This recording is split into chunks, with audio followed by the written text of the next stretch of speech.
A very warm morning to one and all present here. This is Abhilasha Nada from Leal Public School. And today we all are going to continue our chapter number 6, Rural Administration. Okay. So class,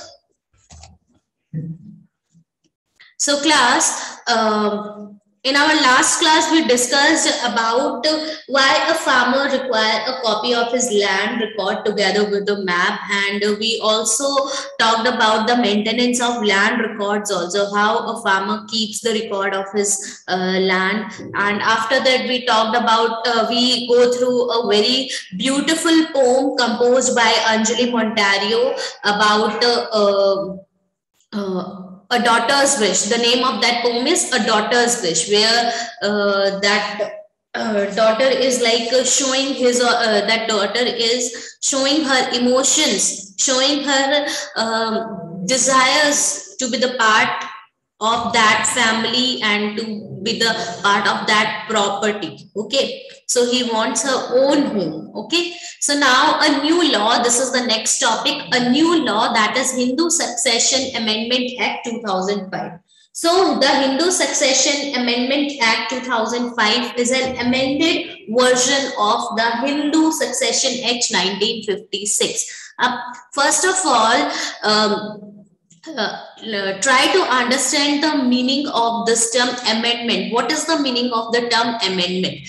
Amendment means a small change within the piece of writing, specially law के अंदर कोई हम change करते हैं, हो सकता है कोई चीज जो पहले लिखी हुई है वो हमें रिमूव करनी हो, या फिर कोई चीज हमें जो ऐड करनी है किसी पर्टिकुलर लॉ में, तो जब अगर हम उसे ऐड करते हैं तो उसको हम बोलते हैं amendment. A small change within a piece of writing, specially law, is known as amendment. जब हम किसी भी लॉ में कुछ ऐड करते हैं या कुछ उस लॉ में से कुछ रिमूव करते हैं तो उसको हम बोलते हैं अमेंड करना, अमेंडमेंट. सो ये जो हिंदू सक्सेशन एक्ट है, जो ये ओरिजिनली 1956 में आया था, ये एक्ट जो है, ये जो लॉ आया था, but in 2005 it was amended, इसको अमेंड किया गया था, मतलब इसमें चेंजेस लाए गए थे. So the Hindu succession amendment act 2005 is an amended version of the Hindu Succession Act 1956. So the new act removes gender discriminatory provisions of the previous act. इस एक्ट में स्पेशली क्या किया गया था, जो जेंडर डिस्क्रिमिनेटरी प्रोविजंस थे कि वो लड़की है तो उसको प्रॉपर्टी नहीं मिलेगी, लड़का है तो प्रॉपर्टी मिलेगी.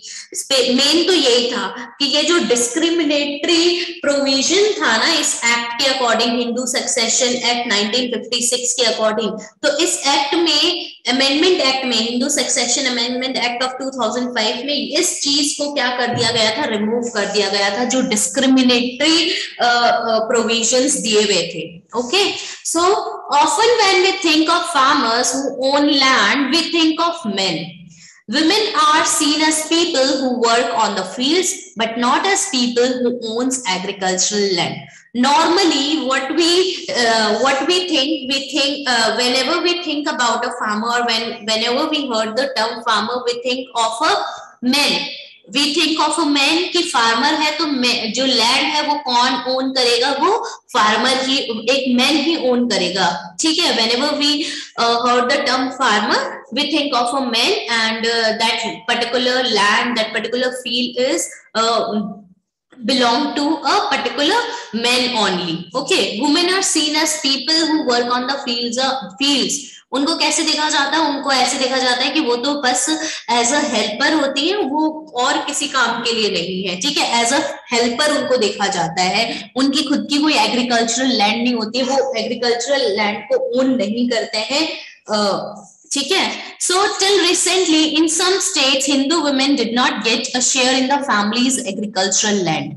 After the death of the father, his property was divided equally only among his sons. अब आज से लाइक 17-18 ईयर्स पहले तक क्या हो रहा था, जो भी फादर की प्रॉपर्टी होती थी उसमें किसको, अगर फादर की डेथ के बाद वो प्रॉपर्टी किसको दे दी जाती थी, वो प्रॉपर्टी इक्वली शेयर हो जाती थी उनके बेटों में. बेटियों को कोई भी पार्ट नहीं मिलता था, ठीक है, अभी तक 2005 तक ऐसा चल रहा था। Recently, मतलब in the year 2005, the law was changed. In the new law, sons, daughters, and their mothers in Hindu families can get an equal share in the land. अब देखिए, according to this new law, ये new law के according sons, daughters और mothers, मतलब एक father है, उसकी पत्नी, उसका उनके बेटे और उनकी बेटियों में क्या होगा, इक्वली क्या होगा, इक्वली जो लैंड है वो इक्वली शेयर होगी। This is the change which came after this amendment. The same law will apply to all states and union territories of the country.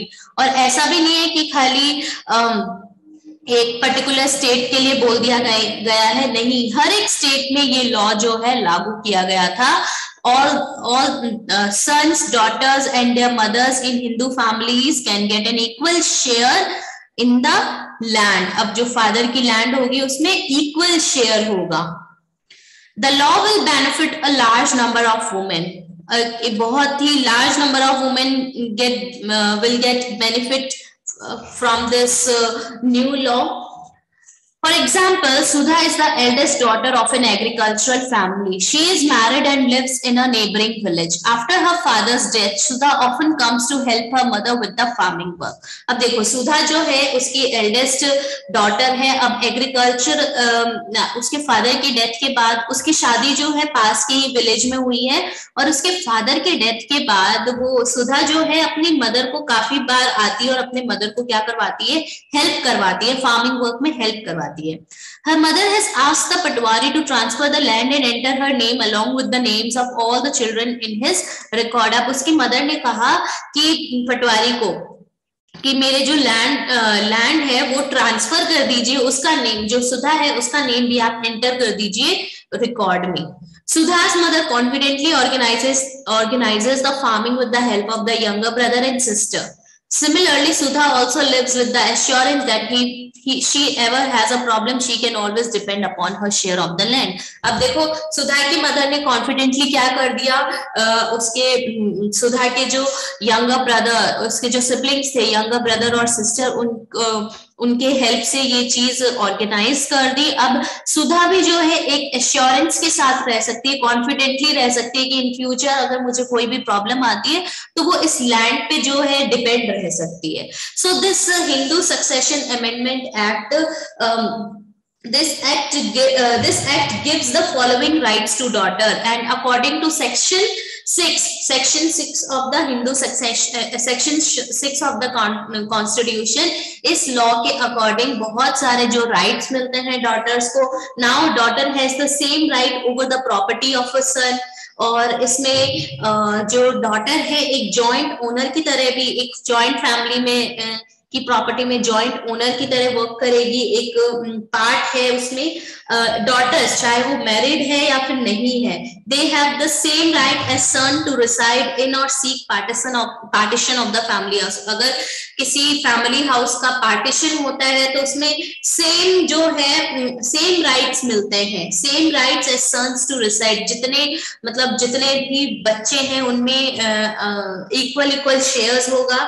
Even widows जो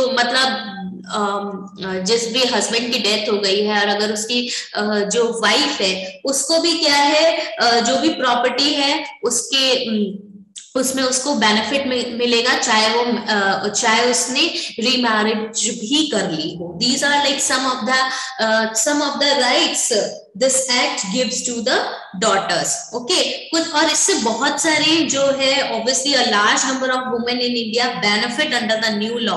क्या क्या बेनिफिट्स होंगे?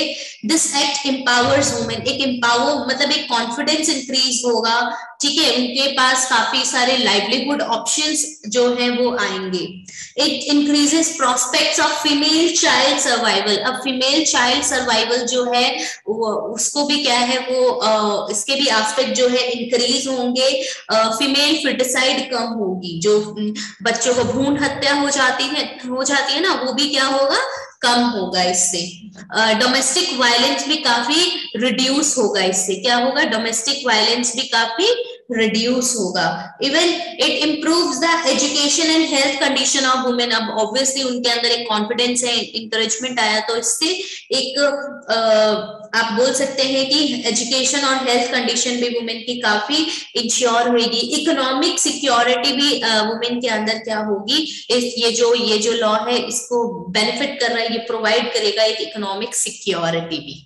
Okay, so this is all about this new law, Hindu Succession Amendment Act। कब आया था ये act आया था 9 सितंबर 2005 में। ये जो एक्ट है फोर्स में आया था 9 सितंबर 2005 से। ये जो एक्ट है लागू हुआ था, Hindu succession amendment act 9 September 2005। Now there is a survey, other public services, a survey. Just look at this yellow box given on page number 54. This chapter has looked at some of the administrative work of the government, especially for rural areas. In this chapter, we talked about the rural areas. In next chapter, we will talk about the urban areas. Okay, so we talked about the administrative work, how different types of government officers appointed, and they manage things at rural level. They work of the administrative work of the government and how they manage things at the rural areas. The first example related to maintaining law and order, and second to maintaining land records. In the first case, we examined the role of the police, and in the second, that of the patwari. Police का हमने role देखा. After that, we have seen the role of patwari. His work is supervised by other people in the department. अब उस पटवारी के work को भी दूसरे लोग जो क्या करते हैं, सुपरवाइज करते हैं, जैसे कि तहसीलदार हो गया, और या फिर सुपरिंटेंडेंट ऑफ पुलिस। अगर एसएचओ है, एसएचओ के रोल को कौन सुपरवाइज कर रहा है, सुपरिंटेंडेंट ऑफ पुलिस, जो पूरे जिले का, अगर सपोज रूरल एरिया है तो रूरल एरिया में कुछ पर्टिकुलर विलेजेस होते हैं, उस पर्टिकुलर विलेजेस के जो सुपरिंटेंडेंट होते हैं वो मतलब जो सुपीरियर होते हैं वो एसएचओ को सुपरवाइज करते हैं, और पटवारी के वर्क को तहसीलदार करते हैं। So we have also seen how people use this services and some of the problems that they face. These services have to be used and made to function according to the laws that have been framed for them। अब जितनी भी services हैं और उनके जो भी functions हैं वो किसके अकॉर्डिंग करते हैं, वो जो भी लॉज में फ्रेम किए गए हैं ना, जो भी लॉज में लिखा गया है उसके अकॉर्डिंग वो क्या करते हैं, फंक्शन करते हैं। You have probably seen many other public services and facilities provided by various departments of the government। अब देखिए, अब बहुत सारी सर्विसेज जो है हमें गवर्नमेंट डिपार्टमेंट जो ऑर्गेनाइज करती है, प्रोवाइड करती है, उस चीज हमने देखी है बहुत सारी services. So do the following exercise for your village by visiting a nearby village or looking at your area। ठीक है, you have to look at your area। List the public services in the villages। क्या क्या public services हैं, जैसे कि milk society, fair price shop, bank, police station, agricultural society for seeds and fertiliser, post office, sub post office, anganwadi, crèche, government schools, health centers or hospitals, etc. So you have to collect the information on any 3 public services and discuss your teacher how improvements can be made। कि उनमें कैसा काम चल रहा है, ठीक है, you have to find out, collect the information related to that, और after that we will discuss कि क्या क्या हम improvement कर सकते हैं, कैसे improvement कर सकते हैं, we will discuss it। Okay, later on we will discuss it। So this is all about this chapter, class। Thank you so much for joining the class, everyone। Bye bye, take care।